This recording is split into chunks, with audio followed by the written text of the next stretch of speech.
Ia să-l prindă. Bă, la ce mari sunt! Nene, ai văzut aia? Știi cum trebuie să fiu? Acolo în colț stă unul. Aici Dar a unul e sărit. mare. Bă, dar a fost la un moment dat... Mihai, ia-l! Ia-l! L-ai prins! L-ai prins! Dă-ți cămașa că te faci Barbie.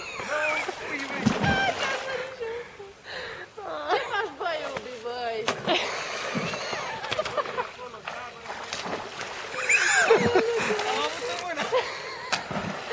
Băi, dar știi că tu ziceai să răsare pește cu obiect.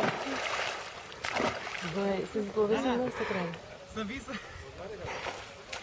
Să vii să-i telefon. Pune-le sus pe iarbă. Pune pe iarbă, Bă, iau. pe cioata aia pune. Uite, dă-ți bluza aia jos măcar. Bă, l-am avut în mână. Da, mă, Mihai, l-ai avut. Dar nu știu ce ai făcut. Mă oprește ca să nu mă bată. Uite! Bă, și nu-s normal. Vino, mă, încoace.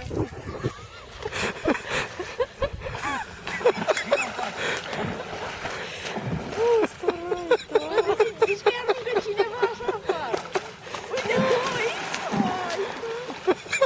Așa ceva n-am mai văzut. Haideți aici, am mâncat, bă. De capă, mă, tică, doamne. Bă, ce pensar, băi, frate? Acum nu l-a scos pe ăla. Fii atent, vezi Da, că ține da, apă? da. Mică, ne plimbă unul aici. Dar ce-au, mă, un nebunit?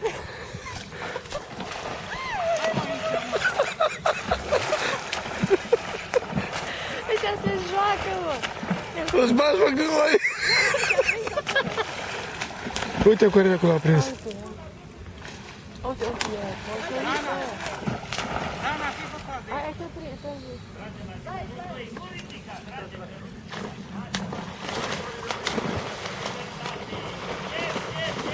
Mamă, ce mare e!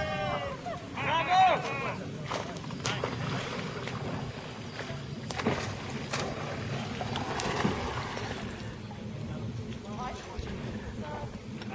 Lasă aia mare, nu trebuie veni aici. Rana, lasă aia, trebuie aici. Adică dă acolo, dă mai încoace.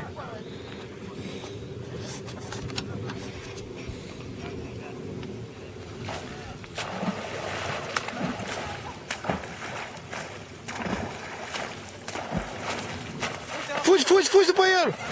Du-te, mă, după el, mă! Să mă duc acolo. Zici că sunt rechini, mă, n-am văzut așa ceva. Da?